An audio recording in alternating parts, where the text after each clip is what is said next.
प्रेमिका के जगावत हो।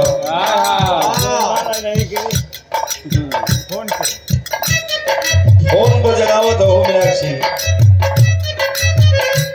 वो कहता हेलो हेलो सूत गइलो, हेलो हेलो सूत गइलो, तहरा बिना नींद आवे ना, तहरा बिना नींद आवे ना, सूत गइलो, हेलो हेलो हेलो हेलो सूत गइलो।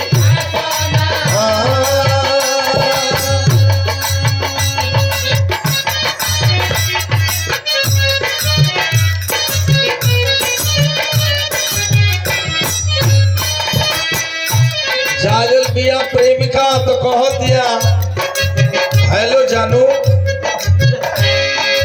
क्या हाल है, तब आशिक है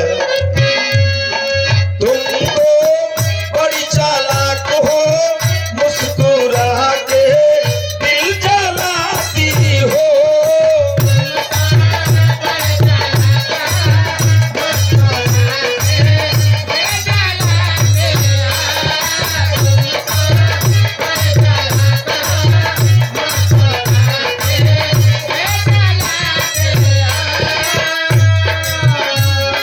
रोज रोज सनम तुम जो ऐसा करोगी, हम जरूर उठ जाएंगे तो हाथ मलोगी। तुमको बड़ी चालाक हो, मुस्कुरा के दिल जलाती हो।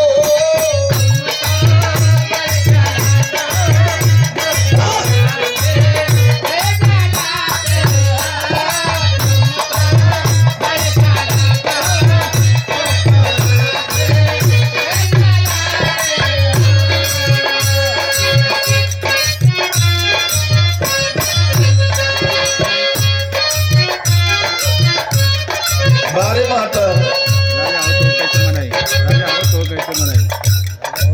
कोनो दुल्ही अपने दुल्हा के मनावत हो। राजा हो तो है कैसे मनाई,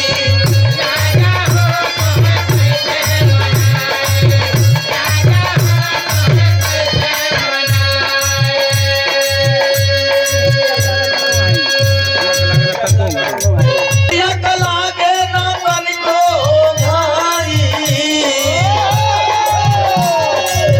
रतिया कला